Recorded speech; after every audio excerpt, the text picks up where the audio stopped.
$50 million. Marcus Calloway stared at the woman across the table, certain he had misheard. 5 minutes ago, he had been looking for a cheap Italian restaurant where a colleague promised to introduce him to a potential client. Now he was sitting in a private dining room draped in silk and candlelight, being offered more money than he would earn in 10 lifetimes. The woman watched him with gray eyes that revealed nothing. Her black dress probably cost more than his monthly rent. Her posture was perfect, controlled, like someone who had spent a lifetime learning how to take up space without ever relaxing into it. "Marry me," she said, "or leave now." The choice is simple. Nothing about this was simple. But then again, nothing had been simple since Lydia died 2 years ago. 45 minutes earlier, Marcus had been standing on a Manhattan sidewalk, squinting at his cracked phone screen. The GPS insisted he had arrived at Napoli's family restaurant, but the building in front of him had no sign. Just a heavy wooden door with a brass handle polished to a mirror shine. He pushed it open. Inside, a hostess in a black dress looked up from her podium. Her smile was professional, rehearsed, the kind of smile that came with establishments where the prices were not listed on menus. "Good evening, sir. Are you here for the private dining reservation?" Marcus hesitated. Before he could answer, the hostess glanced at a card on her podium. "You must be the gentleman Ms. Hartwell is expecting. Right this way." He opened his mouth to explain the mistake, but his phone buzzed before he could speak. A video call. Wren's face filled the cracked screen, gap-toothed and grinning, her dark curls escaping the braids he had attempted that morning. "Daddy, did you wear the shirt I fixed?" He looked down at his collar, at the crooked stitches his 7-year-old daughter had carefully sewn to mend a small tear. The thread was purple because purple was her favorite color. The stitches were uneven because she was 7. He would not have traded that shirt for anything in the world. "I did, little bird." "You did a great job." Wren's expression turned serious. The same expression Lydia used to make when she had something important to say. "Remember, Daddy, first impressions matter. That is what Mommy always said." "I remember. Sweet dreams, Wren." He ended the call and looked up to find the hostess waiting patiently. She gestured toward a table by the window, the only table in a room that seemed designed for secrets.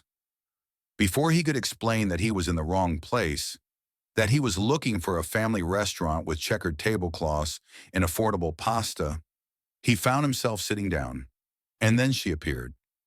Vivian Hartwell moved like someone who expected the world to rearrange itself around her. She wore her authority the way other women wore perfume, subtle but unmistakable. When she lowered herself into the chair across from Marcus, she studied him the way a chess player studies an unexpected move. She knew immediately that he was not the man she'd been expecting. Her 47th approved suitor, another investment banker from a carefully curated list of men deemed acceptable for marriage into the Hartwell empire. This man had calluses on his hands. His shirt had been mended with purple thread. He had just said goodnight to a child with such tenderness that Vivian had forgotten, momentarily, how to breathe. She should have called the hostess. She should have demanded an explanation. Instead, she sat down and waited to see what would happen next. "I am Vivian," she said. "No last name necessary." The conversation that followed moved in directions neither of them anticipated. Vivian asked questions designed to categorize him quickly: profession, connections, usefulness. Marcus answered slowly, without the polish of someone accustomed to these environments. When she asked what he did for a living, he told her he was a handyman who took whatever work he could find. He had been a construction foreman once, before Lydia got sick, before everything fell apart. When she asked why he was dining alone in a restaurant that charged more for a single appetizer than most people earned in a day, he admitted he had walked through the wrong door and was too embarrassed to leave. Vivian had spent her entire adult life surrounded by men who lied effortlessly about small things and large things alike. This man's honesty unsettled her in ways she could not name. She asked about the shirt, the purple stitches at his collar. "Your daughter fixed it," she said. "Not a question. She is 7. She wanted me to make a good impression." Vivian's mask slipped for a fraction of a second. In her world, no one would be caught dead wearing a mended shirt. Clothing was replaced at the first sign of wear. But the way Marcus spoke about those crooked stitches, like they were precious, like they were irreplaceable, she could not remember the last time anyone had looked at something she had made with that kind of love. By the time the main course arrived, Vivian had made a decision that would have seemed insane to anyone who knew her. She had been searching for months for a solution to an impossible problem, and this stranger with his honest eyes and his purple stitch collar had presented a possibility she had never considered. She explained everything. Her family owned Hartwell Capital, one of the largest private investment firms on the East Coast. She had been running the company as CEO for 5 years, but her position was now threatened by forces both inside and outside the organization. Her father, Edmund Hartwell, had spent those 5 years building alliances with board members who believed the company needed a different kind of leadership. The board had given her an ultimatum: marry someone from an approved list of candidates within 30 days, someone whose family connections and public image would strengthen the Hartwell brand. If she did not comply, they would initiate a vote of no confidence that would almost certainly succeed. She had been through 46 approved suitors. All of them had seen her as a stepping stone to wealth and power. All of them would have smiled at her in public and schemed behind her back. Marcus had nothing to gain from her. He had walked into the wrong restaurant. He wore a shirt his daughter had mended. He had no idea who she was. "I am offering you $50 million to marry me." The words hung in the air between them. The marriage would be contractual, she continued, bound by specific terms and a predetermined timeline. He would play the role of her devoted husband in public while maintaining whatever private life he wished. After 2 years, they would divorce amicably. He would keep the money. They would never speak again. A woman in a gray suit appeared beside the table. She introduced herself as Margot Sinclair, legal counsel to the Hartwell family, and placed a leather folder on the white tablecloth. Inside was a contract that ran to nearly 40 pages. $10 million upon signing. $40 million distributed over the duration of the contract. His daughter Wren would receive the best education money could buy. Marcus himself would never need to work again. Marcus looked at the contract without touching it. He looked at Margot Sinclair with her impassive face and her expensive briefcase. He looked at Vivian Hartwell, who sat perfectly still, waiting for his answer like she was waiting for a quarterly earnings report. He thought about Wren sleeping in their small apartment, about the bills he could not pay, about the opportunities he could not provide, about the school supplies he had to choose carefully because there was never enough money for everything she needed. $50 million would change everything. But he also thought about Lydia, about the promise he had made to her before she died. "Raise Wren with integrity," she had whispered, her hand weak in his. "Teach her that some things cannot be bought." He pushed the contract back across the table. "No." Vivian's eyebrows rose a fraction of an inch, the first crack in her composure. "No? Do you understand what I am offering? You would never have to work again. Your daughter would have every opportunity. My daughter already has every opportunity that matters." Marcus stood up. His chair scraped against the marble floor. "She has a father who comes home every night, who reads her stories, who checks for monsters under her bed. $50 million is a lot of money, Miss Hartwell. But I made a promise to my wife before she died. I promised her I would raise Wren with integrity, that I would teach her some things cannot be bought. If I sign this, I become a liar, and my daughter learns that everyone has a price." Vivian's voice sharpened. "The offer expires tonight. Walk away now, and you will never hear from me again." Marcus reached into his pocket and pulled out a simple business card. Marcus Calloway, handyman, no job too small. He placed it on the table beside the untouched contract. For what it is worth, I hope you find what you are looking for, but I do not think it is a contract. He walked out into the cold Manhattan night. Vivian stared at the business card for a long time after he left. The paper was cheap. The printing was basic. But something about it stayed with her longer than it should have. She did not expect to see him again. 4 days later, Vivian Hartwell stood in a Brooklyn construction site, her Louboutin heels sinking into sawdust. The workers had stopped to stare. Women like her did not appear in places like this. Her cashmere coat cost more than most of them earned in a month. But she stood there anyway, looking as out of place as Marcus had looked in her restaurant. She found him on a scaffold, measuring a window frame. When he climbed down and saw her, his expression was curious, like he had been waiting to see if she would come. She led him to a quiet corner, away from the noise and the watching eyes. "I cannot stop thinking about what you said," she told him, "about integrity, about your daughter. And you came all the way to Brooklyn to tell me that?" "I came because no one has ever said no to me. Not like that, not for reasons that had nothing to do with money or power. I have spent 4 days trying to understand you, and I realize I do not understand anything." "What exactly do you not understand? How you can be so certain about what is right and wrong? I have spent my entire life being told what I should want. I do not know if I have ever made a choice that was truly mine." She told him about her mother. Isadora Hartwell had died in a car accident when Vivian was 12 years old. She had been driving to Vivian's school play, rushing to make it on time. She never arrived. Edmund Hartwell did not cry at the funeral. He stood straight and silent while his daughter trembled beside him, desperate to break down but too afraid of his disapproval.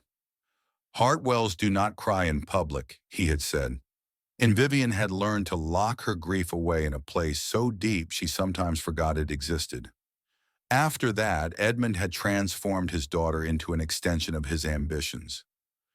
No more piano lessons because piano did not build professional connections. No more birthday parties because parties were frivolous. Only networking events. Only strategic relationships. Only the family legacy. She had believed that becoming CEO would be her escape. If she could prove herself capable of running the company, her father would finally see her as something more than an asset to be deployed.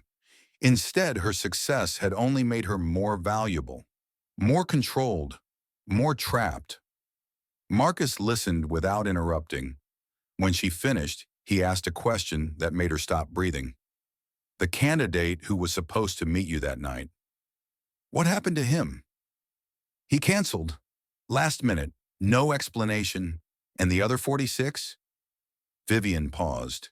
She had never thought about this before. They all withdrew. Eventually, some after one meeting, some after a few weeks. Has it occurred to you that maybe they did not withdraw? Maybe they were pushed? The realization hit her like ice water. She thought about all the times her father had known things he should not have known, about all the convenient coincidences, about all the promising candidates who had suddenly discovered urgent business opportunities in other cities. Edmund had been eliminating every suitor, systematically, deliberately, leaving only one option: Preston Kincaid IV, son of Edmund's most important business partner. The merger of Hartwell and Kincaid Capital would create the largest private equity firm on the East Coast. This was never about marriage. It was about control, about a deal her father had made without her knowledge or consent. My father has been rigging the game from the start. The following Saturday, Vivian found herself in Prospect Park, watching Marcus push Ren on a swing. She had not planned to come. She had told herself she was just going for a walk, but somehow her feet had carried her here. Ren spotted her first. The little girl jumped off the swing mid-arc, landing with the fearlessness of childhood, and ran toward the strange woman in the cashmere sweater. "Are you Daddy's friend?" Vivian crouched down to meet her eyes. Up close, Wren had her father's warm brown eyes and a gap-toothed smile that made something ache in Vivian's chest. I am someone who needs to talk to your daddy about important grown-up things. Wren studied her with the unsettling perceptiveness of children. Your shoes are very shiny. Do they hurt your feet? Vivian laughed. A real laugh. The kind of sound she had not made in years. Actually, yes, they do. A lot. Then why do you wear them? Vivian had no answer. They fed the ducks together, the three of them, throwing pieces of bread into the pond. Wren chattered about her school and her friends and her favorite books. Vivian listened with an attention that surprised even herself. And then Wren asked the question that changed everything. Miss Vivian, do you want to marry my daddy? Marcus nearly dropped the bag of breadcrumbs. His face flushed red. Wren, that is not an appropriate question to ask someone you just met. But Wren was not finished. Because if you do, you need to know some things. Daddy snores, but only a little, and he forgets to buy milk sometimes. And he gets grumpy on Mondays because Mondays are hard. Wren, but he makes the best pancakes, like the best. And he always checks for monsters, even when he is really tired. And he never ever breaks his promises. Mommy used to say Daddy was the best person she ever knew. I think she was right, so if you're going to marry him, you have to be nice to him. Forever. Not just sometimes. Forever. Okay? Vivian felt tears burning behind her eyes. She had spent her entire life surrounded by people who wanted things from her. Power, money, connections. She had never met anyone who loved someone the way this 7-year-old loved her father. I do not know if I want to marry your daddy, Wren. We just met, but I promise you something.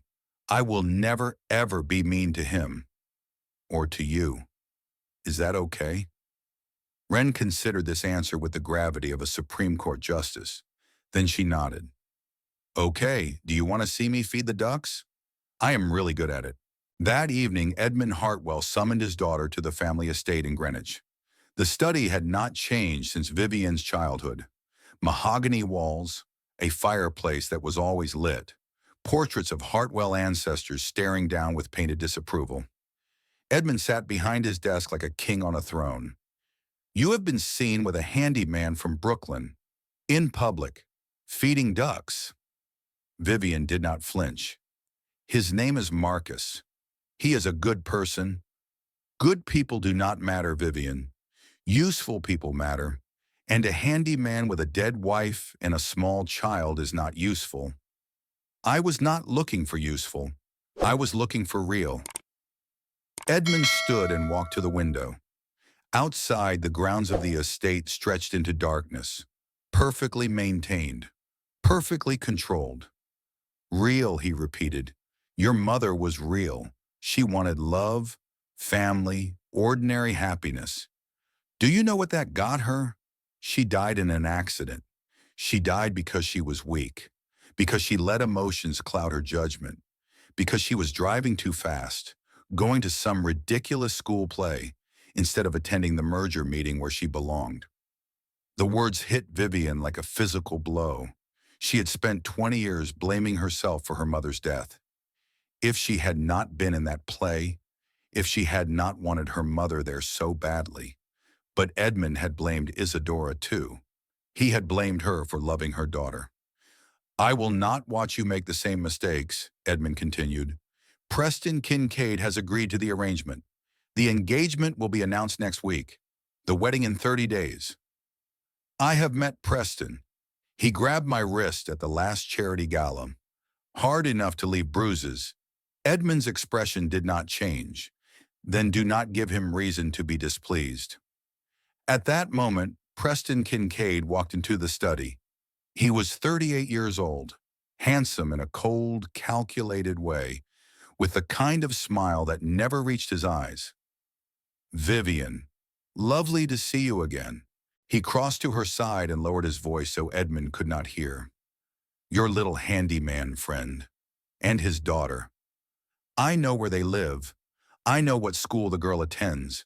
If you do not cooperate, accidents happen, even to children. Vivian's blood turned to ice. You would not dare. Try me. She left the estate in a panic. Her hands were shaking so badly she could barely dial her phone. Marcus answered on the second ring. You and Wren need to leave. Tonight. Preston Kincaid threatened you, both of you. I am so sorry. I never should have come to find you. I have put you in danger. Vivian. Slow down. Tell me everything, she told him, about Edmund's manipulation, about Preston's threats, about the web of control that had trapped her since childhood. When she finished, Marcus was silent for a long moment. Then he spoke, his voice steady and calm. I am not running, and neither are you. We are going to figure this out. Together. You do not understand. These people destroy anyone who gets in their way. Then maybe it is time someone stopped them. Over the next 2 weeks, Marcus and Vivian built something neither of them expected. Not a romance. Not yet. But a partnership. An alliance forged in the fire of shared danger. Marcus hired a lawyer, an old friend from his construction days who had put himself through law school. They dug into Preston Kincaid's history and found a pattern that made Vivian's stomach turn. 3 women had filed complaints against him over the past decade. All 3 had withdrawn their statements after receiving substantial payments from the Kincaid family. The pattern was clear. Preston was not just controlling. He was dangerous, and he had been getting away with it for years. Vivian started collecting evidence of her own. Emails showing that Edmund had threatened her previous suitors. Documents proving that the proposed merger was structured to benefit Edmund and the Kincaids while leaving Hartwell Capital exposed.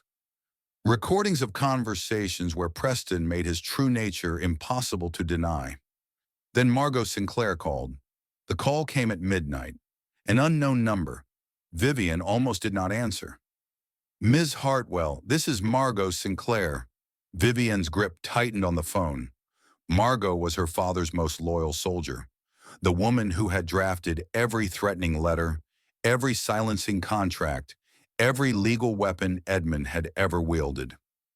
Before you hang up, Margot continued, I need you to know something. I have a daughter. She is 9 years old. When I heard what Preston said about that little girl, about threatening a child, her voice cracked, the unflappable Margot Sinclair cracking. I have done terrible things for your father. I have told myself it was just business. But this is not business. This is evil, and I will not be part of it anymore. What are you offering? Everything. 25 years of files, emails, recordings, financial records. Enough to destroy your father's reputation, even if it cannot send him to prison. Why should I trust you? Margot was silent for a long moment. Because my daughter looks at me like I am a hero, and I want to deserve it. Just once. Somewhere in the middle of all that planning and scheming, Vivian found herself spending more and more time in Marcus's small Brooklyn apartment. The apartment felt different at night. Smaller somehow, but warmer too. Wren's drawings caught the lamplight, and the worn couch looked almost inviting. This was not a place designed to impress.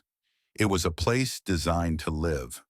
She learned to make pancakes with Wren, burning the first 3 batches until the smoke detector screamed. Wren laughed so hard she fell off her chair, and Vivian laughed with her. She read bedtime stories while Marcus washed dishes in the next room. Wren fell asleep halfway through, but Vivian kept reading anyway, her voice soft in the darkness. She started wearing flats instead of heels. She stopped checking her phone every 5 minutes. She learned that happiness was not something you earned or achieved or controlled. It was something that snuck up on you when you stopped looking. Then Edmund struck. Vivian woke to find her credit cards canceled, her bank accounts frozen. The locks on her penthouse apartment changed. She was standing on a Manhattan sidewalk with a single suitcase, and everything she had spent her life building had been taken away. She called Marcus. I have nowhere to go. Yes, you do. She moved into the Brooklyn apartment that night. They made up the couch with blankets and pillows. Wren insisted on giving Vivian her favorite stuffed elephant for protection. Mr. Buttons is very brave, Wren said seriously. He will keep the nightmares away. Vivian held the worn elephant to her chest. 20 years of frozen grief came pouring out. 20 years of being told that Hartwells do not show weakness. 20 years of pretending she was fine when she was anything but. Wren climbed onto the couch beside her. The little girl did not say anything. She just leaned against Vivian's side and waited. When Mommy was sick, Wren said finally, she was sad a lot. But she said sadness does not mean you are weak. It means you are brave enough to feel things. She said the strongest people are not the ones who never cry. They are the ones who cry and then keep going. You can cry here. We will not tell anyone. Vivian pulled the little girl into her arms and sobbed. Marcus sat beside them both. He did not try to fix it. He did not offer solutions or platitudes. He just stayed. And Vivian began to understand what it meant to be loved. The night before the board meeting, Vivian sat at Marcus's kitchen table, staring at her laptop. I saved everything to the cloud, she said. Edmund can freeze my accounts, but he cannot delete what I already uploaded. Margot had sent her files through an encrypted channel. Years of evidence compiled by a woman who had finally found her conscience.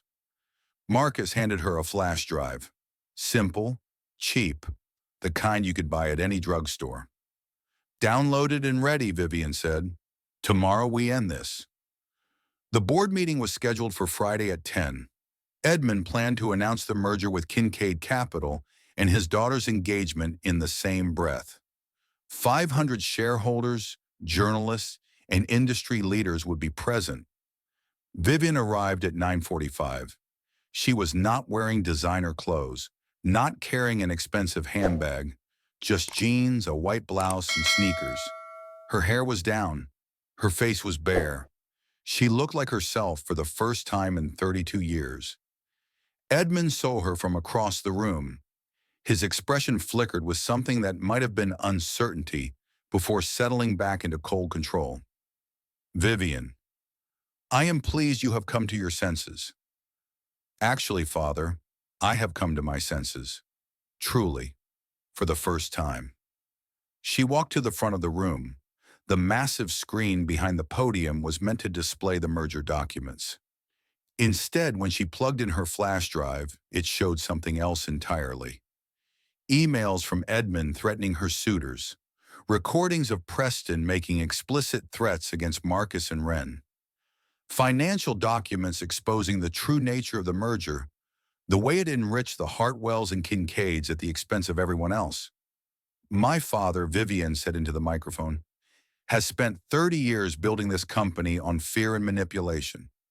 He controlled my mother until she died trying to escape him. He has controlled me my entire life, but I am done being controlled, and I am done being silent. Edmund lunged for the podium, but security was already moving. Margot Sinclair had made calls. The SEC was investigating. The journalists were recording everything. Preston tried to slip out a side door, but police were waiting. Criminal threats against a minor. That was what they arrested him for. It was only the beginning. The vote happened anyway. Unanimous. Edmund Hartwell was removed as chairman of the company he had built. His reputation, the thing he valued above all else, lay in ruins. He did not speak to his daughter as they let him out. He did not need to. The look in his eyes said everything. You have destroyed everything. But Vivian did not feel destroyed. Freedom tasted strange on her tongue, unfamiliar but sweet. She walked out of the building into the cold morning air. Marcus and Wren were waiting on the sidewalk. Wren broke free of her father's hand and ran to Vivian. Did you win?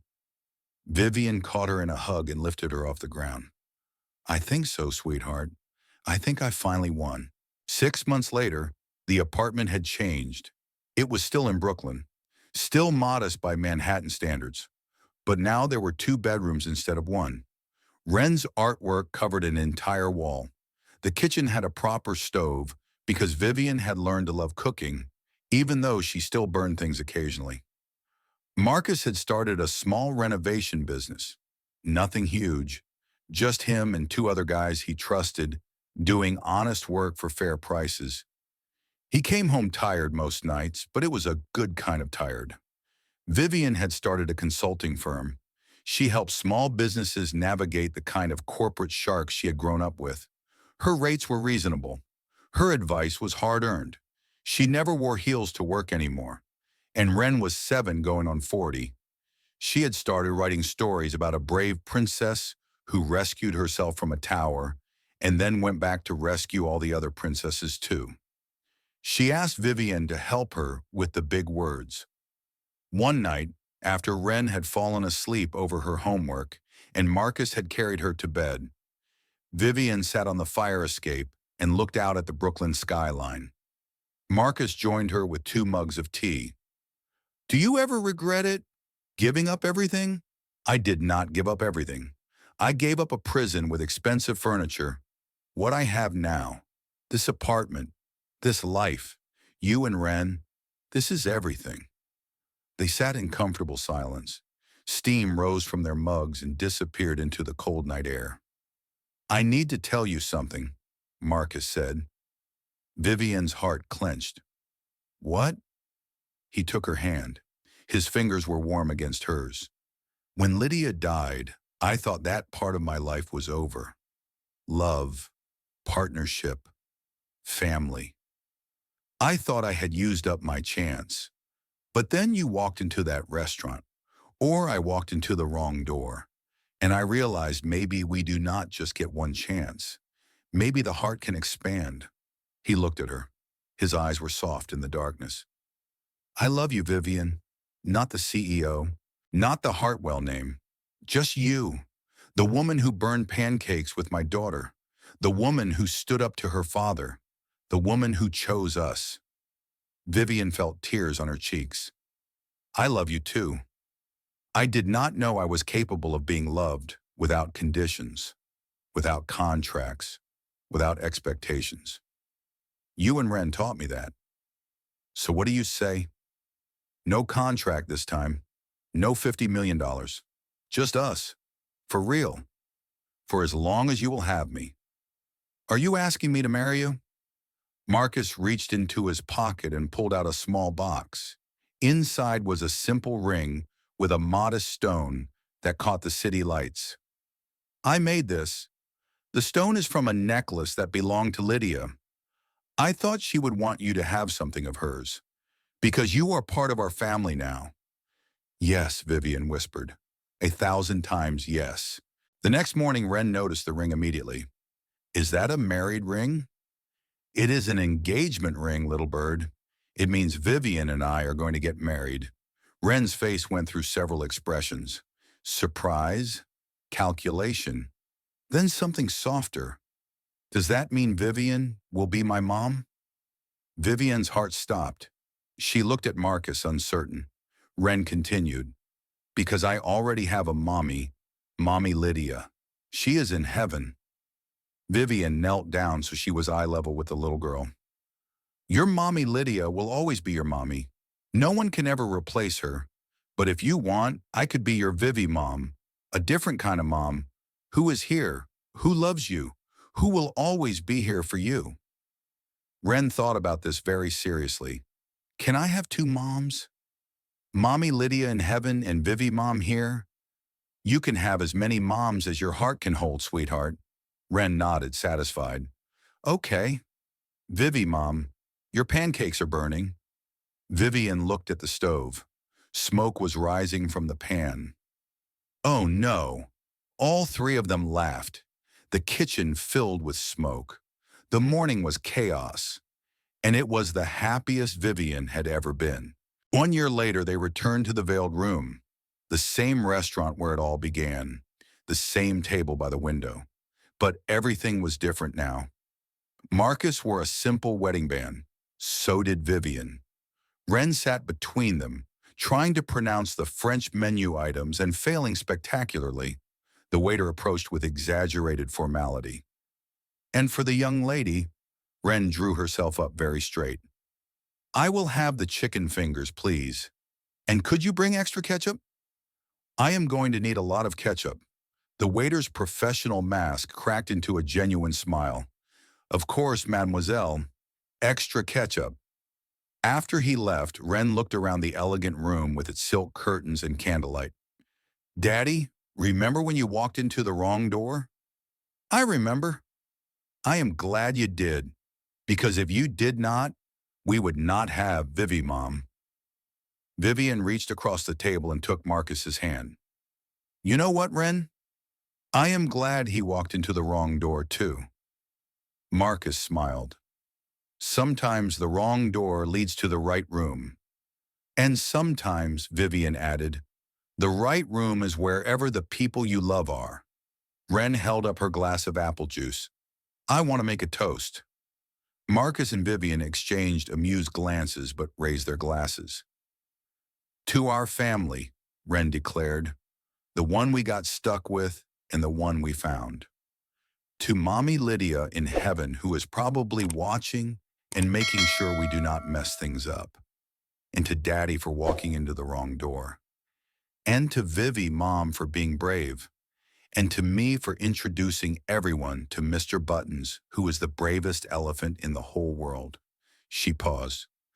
Also to Chicken Fingers. I really like chicken fingers. They clinked their glasses together. Apple juice and wine and the kind of joy that comes from being exactly where you belong. Outside the window, snow began to fall.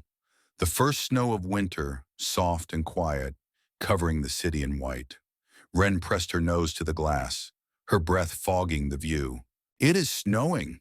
Can we go play in it after dinner? Of course, little bird.